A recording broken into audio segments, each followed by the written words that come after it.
tingkatan keduanya hana mengharapkan terpulang. Doanya ibadah kepada Allah Subhanahu wa taala semata-mata mengharapkan ridha Allah taala. Nyo dalam ibadah Allah ridha Tuhan. Yang fikir punya apa? Allah gedung ibadah lu. Hana pahala lu pahala. Gedung tak kecil. Nyo ibadah tingkatan yang kedua. Hana boleh mengharap balasan pahala Allah taala, tapi semata-mata berridha oleh Allah taala itu kajibnya.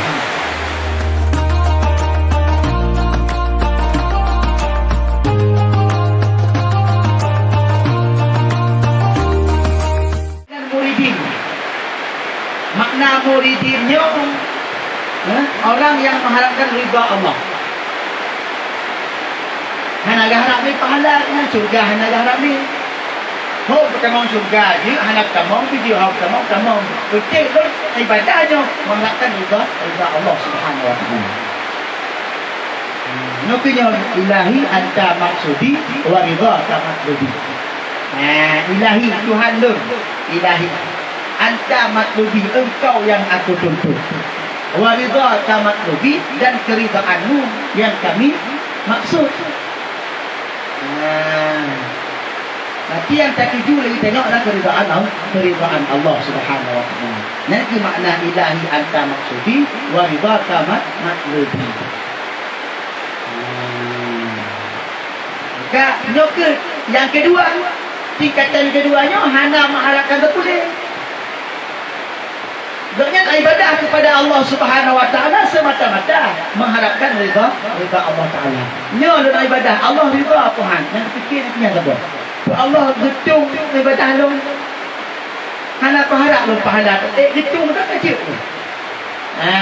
Nyo ibadah tingkatan yang kedua.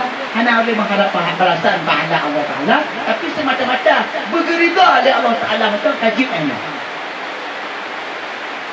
Kena dipikir pahala kena dalam inna Allah karidha, pahala otomatis kena ada dipilihnya.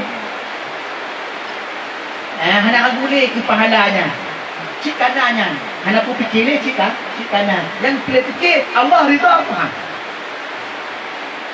Allah sayang kita Tuhan dengan ibadah lu nyo, Allah galak kita Tuhan nyo fikir. Nyo berarti tingkatan muridin, tingkatan yang kedua. Yang contoh cik tingkatannya. Hana begini lebat juga punya. Harap apa lega? Karena mengharapkan ridha Allah, mengharapkan kasih sayang Allah. Hana pelali kasih sayang manusia. Hana pelali. Dibenci lega, dihina lega, dikol lega, santai betul. Karena betul yang dituju adalah Allah Taala. Yang dituntut keridhaan Allah, yang dituntut itu keridhaan Allah Taala. Hana pelali tak boleh. Ini dekat tiga ekor saja kau bertikluk. Kalau tak belah ni. Baru aku mengkun dia, awal dia kun ke dia. Boy kanan pun nak tahu tu.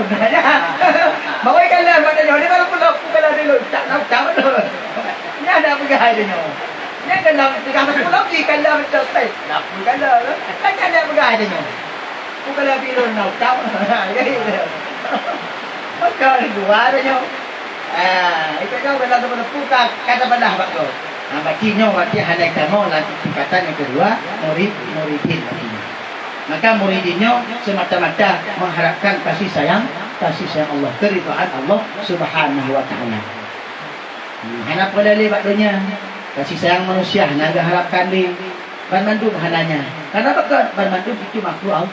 Tak surga tak makhluk Allah. Neraka tu takut si makhluk Allah. Sama-sama makhluk Allah yang diharapkan jin Allah tidak. Lainnya hana harap. Itu tingkatan yang kedua. Yang tingkatan muridin.